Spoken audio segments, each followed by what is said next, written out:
નમસ્તે, કેમ છો બધાને? મારી channel Mrs Poonam Yadav cutting and સ્વિંચમાં તમારું સ્વાગત છે. આજે સરસ મજાનો વિડીયો લઈને આવીશું ભાઈઓ બહેનો, જે આપણે ફૂલ સ્લીવ આપણે કેવી રીતના કટિંગ કરવી, આપણે છે એટલે સુધીની છે શોલ્ડરના ભાગેથી એટલે સુધી આપણે કેવી રીતના સ્લીવ કટિંગ કરવી, ફૂલ સ્લીવ, એ આપણે આજે તમને શીખવાડીશ. સરળ ભાષામાં તમને શીખવાડીશ કે આપણે કેવી રીતના ફૂલ સ્લીવ આપણે કટિંગ કરવી. તો આ મેં આ રીતે કાપડ લીધેલું છે, તો એક વખત ગળીમાં ફોલ્ડ કરેલું છે. એ રીતે આપણે બે ગળી એટલે 4 પાર્ટ થવા જોઈએ, બરોબર? આ બે ને આ બે એટલે 4 પાર્ટ એટલે આપણી 2 સ્લીવ થવી જોઈએ.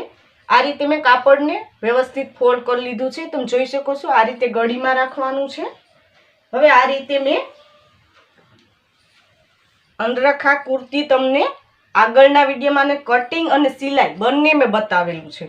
તમે એ વિડીયો બે ન જોયો તો જરૂર જોઈ લેજો. સુંદર મજાની આપણે સપટી સાથે નાયરા કુર્તી કેવી રીતના કટિંગ કરવી અને સિલાઈ કેવી રીતના કરવી, આ રીતે તમારે દોરી કેવી રીતના લગાવવી, આ લેસ કેવી રીતના લગાવવી, એવો સુંદર મજાનો મેં વિડીયો બે અપલોડ કરેલા છે. આનું કટિંગ અને સિલાઈ આગળનો પાર્ટ છે આપણે, ને આ આપણો પાછળનો પાર્ટ છે.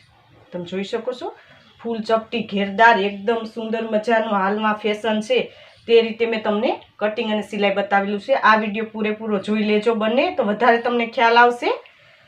હવે આપણે પહેલા લંબાઈ લેવાની છે, તો લંબાઈ મારે 20 રાખવાની છે, તો હું 21 લઈ લઉં, બરોબર? મારે થોડું કાપડ ઘટે છે એટલે હું નીચે નાની પટ્ટી ફોલ્ડ કરી લઈશ. તમારે ફૂલ કાપડ હોય તો તમારે 1.5 થી 2 ઇંચ વધારે લેવાનું, બરોબર?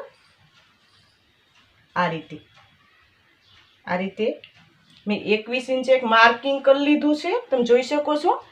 હવે આપણે પાછળનો ભાગ લેવાનો છે કુર્તીનો, એનો આપણે મૂંઢાકાર માપવાનો છે. તમે જોઈ શકો છો આ રીતે મૂંઢાકાર, અહીં આપણે થોડું સિલાઈ માટેનું બાદ કરી ને આપણે આ રીતે મૂંઢાકાર માપવાનો છે. આ રીતે તો આવે છે 9 ઇંચ. તમારે જે તમારી કુર્તીમાં આવતું હોય તે પ્રમાણે આવશે. તો આપણે અહીંયાથી 9 ઇંચ લઈ લઈએ. આ રીતે 9 ઇંચ એક માર્કિંગ કરીને અને જોઈન્ટ કરી લઈએ. આ રીતે તમે જોઈ શકો છો આપણે 9 ઇંચ લઈ લીધું. હવે આપણે નીચેની મોરી, તો નીચેની મોરી મારે 9 છે, તો આપણે 4 અડધું લેવાનું. જે તમારે મોરીનો ભાગ હોય એ તમારે લેવાનું. તમારે અહીંયાથી આપણે માપ લેવાનું, આ ભાગથી માપ નહીં લેવાનું, નકર ટૂંકું થશે. આ ભાગ માપીને તમારે લેવાનું, બરોબર? તો મારે 9 આવતું તો 4.5 લીધું. સિલાઈ માટે આપણે 1.5 ઇંચ છોડી દઈએ. આ રીતે મેં સિલાઈ માટે છોડી દીધું. હવે આપણે શેપ દેવા માટે અહીંયાથી 3 ઇંચ એક માર્કિંગ કરવાનું છે. નાની સ્લીવ હોય તો તમારે 2.5 રાખવાની, લોંગ સ્લીવ હોય તો તમારે 3 રાખવાની. હવે આ માર્કિંગને આપણે જોઈન્ટ કરી લઈએ. આ રીતે હરેક વખતે હું તમને સ્લીવનું જે પહેલેથી ભાઈઓ બહેનો શીખે ને સ્લીવ બહુ કટિંગ અઘરું લાગતું હોય છે, તો આ એક તમે વિડીયોમાં જોજો તો તમે ઇઝીલી શીખી શકશો. આની પ્રેક્ટિસ કરવાની, શેપ દેવામાં પ્રોબ્લેમ થતો હોય તો તમારે પ્રેક્ટિસ ફૂલ કરવાની, તો તમને આવડી છે. જે ક્લાસમાં મારી જોડે બહેનો શીખે છે એને હું પ્રેક્ટિસ કરાવું. એક બુક્સ ને એક પેન્સિલ લેવાની, એમાં શેપની તમારે પ્રેક્ટિસ કરવાની. કન્ટિન્યુ તમારે એ રીતના ઘૂંટીને, આપણે નાના બાળકો કેમ એકડો ઘૂંટે એ રીતના ઘૂંટીને તમારે શેપ શીખવાનું, તો તમને પરફેક્ટ રીતે શેપ આવડી જાય, ક્યારેય તમને મુશ્કેલી નહીં થાય. એ રીતે તમારે હંમેશા સીવણમાં બધી વસ્તુમાં પ્રેક્ટિસ જરૂરી છે, તો પ્રેક્ટિસ જરૂર કરજો તમે. આ રીતે હવે અહીંથી આપણે 1.5 ઇંચ છોડી દઈએ, બરોબર? 1.5 થી 1.5 ઇંચ અહીંયા છોડી દેવાનું, ને પછી આપણે આ રીતે શેપ આપવાનું, જે રીતના હું બતાવું છું આ રીતે.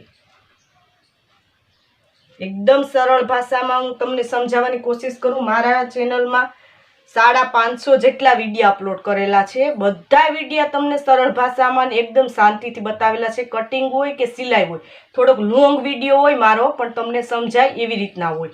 ઝડપથી હું બતાવતી નથી, કેમ કે પહેલેથી ભાઈઓ બહેનો શીખતા હોય એને એક પોઈન્ટનું કોઈ ખબર નથી હોતી, તો ખ્યાલ ન હોય, એટલા માટે હું શાંતિથી બતાવું તો એ ઘરે બેઠા સીવણ શીખી શકે, એટલા માટે. આ રીતે આપણે બીજો શેપ આપવાનો, બરોબર? આ આપણો આગળના ભાગે હંમેશા આવે, આ આપણો પાછળના ભાગે આવે કુર્તીમાં, એ ખાસ ધ્યાન દેવાનું. હવે આ રીતના મેં શેપ દઈ દીધો. હવે આપણે કટિંગ કરી લઈએ. તો પહેલા બહારનો શેપ છે તે પ્રમાણે કટિંગ કરવાનું, બરોબર. પછી અંદરની સાઈડનું કટિંગ કરવાનું આ રીતે.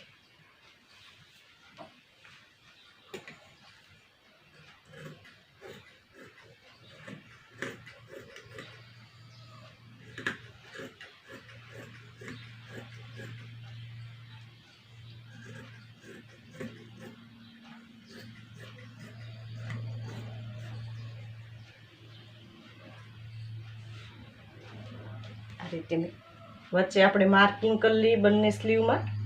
તો આપણે ખ્યાલ આવે કે આપણે વચ્ચે આ રીતે શોલ્ડરના ભાગે આ ભાગ આવવો જોઈએ, બરોબર. આ માર્કિંગ કરી લીધું. હવે આ રીતના સ્લીવને ખોલી લેવાની આ રીતે.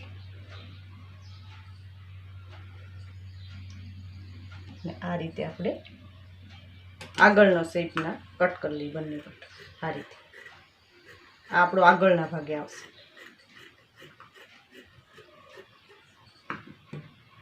આ રીતે થશે, બરોબર. આ રીતે આપણી સ્લીવ તૈયાર થઈ ગઈ છે. તમે જોઈ શકો છો સુંદર મજાની આ રીતે બંને સ્લીવ તૈયાર થઈ ગઈ છે. આ રીતે તૈયાર થશે. આ રીતે આપણે બંને સ્લીવ છે, બરોબર. તો આ રીતે મેં અવનવા તમને કટિંગ અને સિલાઈના વિડીયા કુર્તીના છે, તો એ વિડીયા તમે જરૂર જોજો ને શીખજો. ને આ રીતે તમારે અવનવા ફરમાં મગાવાય, બ્લાઉઝ ના હોય કે ડ્રેસ ના હોય, તમે કટોરીવાળું છે કે કોઈ બી તમે પ્રિન્સેસ છે ટક્સવાળું ડબલ કટોરીવાળા, એ રીતે તમારે મગાવો. તમે નીચે વોટ્સઅપ નંબર આપેલા છે, તમે એમાં કોલ કરીને મગાવી શકો છો. ને આ વિડીયો લાઇક કરવાનું અને કોમેન્ટ કરવાનું ભાઈઓ બહેનો ન ભૂલતા. ઘણા મહેનતથી તમને આ વિડીયો હું આવી રીતના કટિંગ અને સિલાઈના બતાવું છું. તો હજી સુધી અમારી ચેનલને સબસ્ક્રાઈબ ન કરી તો સબસ્ક્રાઈબ કરી લેજો, નોટિફિકેશન બેલ પર ઓન કરજો, આ વિડીયો લાઇક કરજો, કોમેન્ટ જરૂર કોમેન્ટ કરજો ભાઈ બહેન કે વિડીયો તમને કેવો લાગ્યો. આ વિડીયો જો ખૂબ ખૂબ ધન્યવાદ.